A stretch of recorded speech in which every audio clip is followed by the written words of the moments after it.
Sasa tufahamu kuhusiana na historia ya taifa la Marekani.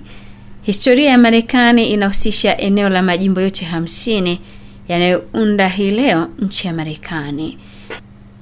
Historia ya awali ilianza katika kilele cha enzi ya barafu, watu wa Asia walipoweka kuingia Alaska kupitia nchi kavu. Baada ya hapo, watu hao na wajukuu wao hawakuwa tena na uhusiano na wale wa dunia ya zamani ambayo ni Afrika, Asia pamoja na Ulaya, mpaka walipofikiwa na wazungu kutoka Norway. Hii ilikuwa ni karne ya 10 na Christopher Columbus, ilikuwa mwaka 1492. Hawa wakazi wa kwanza walikuwa wawindaji, lakini pia wakusanyaji. Wakifuata mawindo yao, walifika taratibu katika nchi ya kusini ya Amerika ambayo ilifahamika kwa jina la Tierra del Fuego.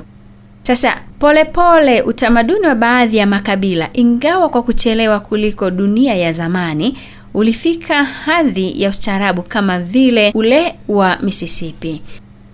Safari za bahari Christopher Columbus kuanzia mwaka 1492 zilivuta hasa Hispania, Ureno na hasa Uingereza, Ufaransa na Uholanzi kujianzishia makoloni ili kunyonya maliasili nyingi za dunia mpya. Kwa namna hiyo, mazingira ya Amerika yalibadilika kabisa mpaka yakatokea aina mpya ya utamaduni na hatimaye mataifa mapya, hasa kutokana na mchanganyiko wa wenyeji na walowezi kutoka Ulaya, alafu pia watumwa kutoka Afrika. Marekani ilianza kama muunganiko wa makoloni ya Uingereza kwenye pwani ya mashariki ya Amerika Kaskazini tangu karne ya 17. Walowezi kutoka Uingereza walijipatia ardhi wakipigana na wenyeji wa Indio. Makoloni hayo yalipata uhuru wao uliotangazwa mwaka 1776 na kukubaliwa na Uingereza mara baada ya vita vya uhuru wa Marekani, ilikuwa mwaka 1783.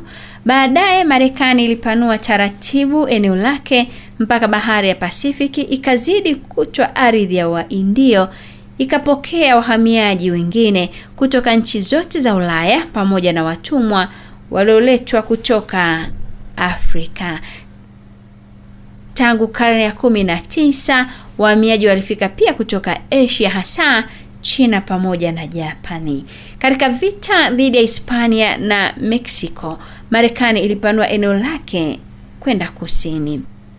Vita vya wenyewe kwa wenyewe vya Marekani ilipigwa kuanzia mwaka 1861 mpaka mwaka 1865 kati ya majimbo ya kusini na majimbo ya kaskazini mwa nchi ya Marekani. Sasa sababu mojawapo muhimu ya vita ilikuwa ni swala la utumwa. Majimbo ya kaskazini yaliwahi kupinga utumwa maarufu, lakini majimbo ya kusini yaliendelea na sheria zilizoruhusu utumwa, na matajiri wengi wa kusini walitegemea kazi za watumwa hao. Mafarakano yalianza kuhusu swali kama madola mapya yalianzishwa katika Amerika Kaskazini na kujiunga na muungano yangeruhusiwa kukubali utumwa au la. Mwaka 1861 madola ya kusini mashariki yalitangaza kujiondoa katika muungano na kuanzisha shinikizo la madola ya Amerika. Vita vilianza na kudumu miaka 4 na watu 650,000 walifariki. Lakini mwishoni kaskazini ilishindikana, utumwa ulipigwa marufuku na watumwa walipewa haki za kiraia. Lakini watumwa wengi wa awali waliendelea kuwa masikini, na baada ya muda sheria mpya katika majimbo ya kusini zilinyimwa haki nyingi za kiraia za Wamarekani weusi waliopaswa kuishi chini mfumo wa ubaguzi wa rangi. Katika miongo iliyofuata, Marekani ilitwaa maeneo yaliyowahi kubaki chini ya mamlaka wa Indio na kuyafanya maeneo yake. Sasa katika vita vya Marekani dhidi ya Hispania kwenye mwaka 1898 ilijipatia utawala juu ya Filipino na Puerto Rico, makoloni ya awali ya Hispania, na kuwa yenyewe nchi ambayo ilitawala makoloni. Wahamiaji kwa mamilioni waliendelea kufika hasa kutoka Ulaya. Kabla ya mwaka 1880 idadi kubwa walitoka Ujerumani, Eire, Uingereza na Escoti pamoja na Wachina waliotafuta kazi hasa California. Baada ya mwaka 1880 mpaka vita kuu ya kwanza ya dunia ambayo ilikuwa mwaka 1914 mpaka mwaka 1918, wengi walifika kutoka Ulaya ya Kusini na ya Mashariki, hasa wa Italia, Wayahudi kutoka milki ya Urusi, wa Polandi na wenyeji nchi nyingine za Kislavi. Baada ya mwaka 1880 mpaka vita kuu ya kwanza ya dunia mwaka 1914, 1918, wengi walifika kutoka Ulaya Kusini na ya Mashariki, hasa wa Italia, Wayahudi kutoka milki ya Urusi, wa Polandi na wenyeji wa nchi nyingine za Kislavi. Wahamiaji hao walipeleka pia tamaduni zao za kukubali mishahara midogo kuliko wenyeji waliokuweza kufika mapema. Hali hiyo ilipeleka mara kadha sheria zililenga kuweka mipaka. Sheria ya mwaka 1882 ilikataa kufika kwa Wachina. Sheria ya mwaka 1922 ililenga kupunguza idadi ya Waitalia, Wayahudi na watu wa Ulaya Mashariki kwa kutaja mipaka ya kila nchi ya asili. Katika siasa ya nje, Marekani iliwahi kutangaza tangu mwaka 1823 ya kwamba ilitazama Amerika yote kama eneo ambalo haikubali kuingiliwa na nchi ya Ulaya. Wakati ule makoloni mengi ya Amerika Kusini yakiwa yakifaulu kupata uhuru kutoka Hispania, na Marekani ilitaka kusisitiza isingekubali kuingia kwa mataifa mengine ya Ulaya. Katika miongo iliyofuata, uchumi wa Marekani uliimarika pamoja na kukua kwa sekta ya viwanda, na wafanyabiashara wa Marekani walipanua biashara yao ya kimataifa. Mnamo mwaka 1854, manuari za Marekani zililazimisha Japan kukubali kufunguliwa kwa ubalozi na kupokea wafanyabiashara.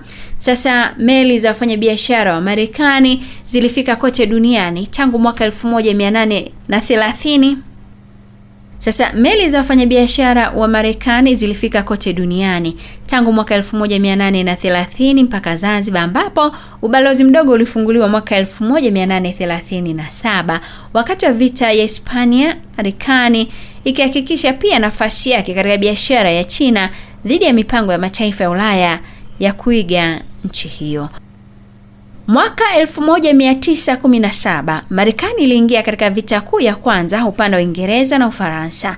Baada ya vita, Rais Woodrow Wilson alishawishi mataifa mengine kuanzisha shinikizo la mataifa, lakini bunge lilizuia kuingia kwa Marekani katika umoja huo. Mdororo mkuu wa mwaka 1929 ulileta matatizo makubwa kwa uchumi na hata njaa kwa raia wengi, lakini ulileta pia siasa mpya ya New Deal chini ya Rais Franklin D. Roosevelt, ambapo kwa mara ya kwanza programu za kisiasa zilitumia mapato ya serikali kwa shabaha ya kusaidia idadi kubwa ya wananchi waliokumbwa bila kazi, bila nyumba na bila kipato. Vijana kwa mamilioni waliajiriwa na serikali kwa kazi ya kujenga miundombinu zikiwemo barabara, mifereji na kuboresha hifadhi za taifa.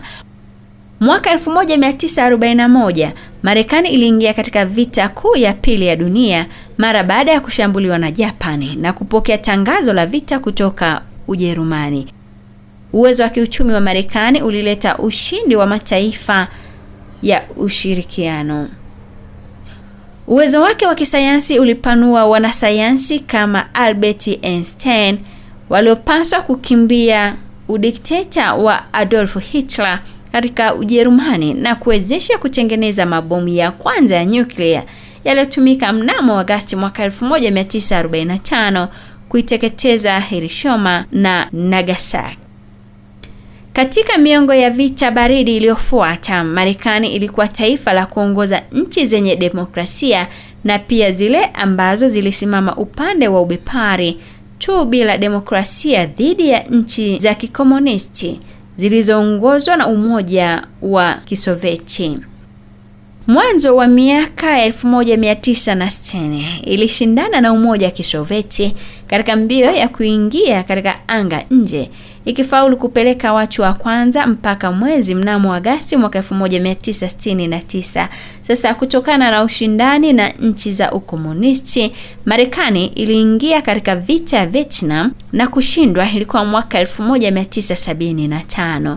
Vile miaka 1960 ilikuwa kipindi cha mapambano kwa ajili ya haki za Wamarekani weusi, wajukuu wa watumwa wa awali, hasa kusini mwa Marekani. Sheria zilitenganisha watu pamoja na matumizi ya shule, vyuo, majengo na taasisi za burudani kulingana na rangi ya ngozi, zilizozuia ndoa kati ya watu wa rangi tofauti na kuzuia watu masikini wasitumie haki za kiraia. Zilipigwa marufuku bila kuondoa tofauti katika uwezo wa kiuchumi kati ya makundi katika jamii. Mapinduzi ya teknolojia ya kompyuta na interneti yalienea Marekani, hasa kushinda sehemu nyingi za dunia.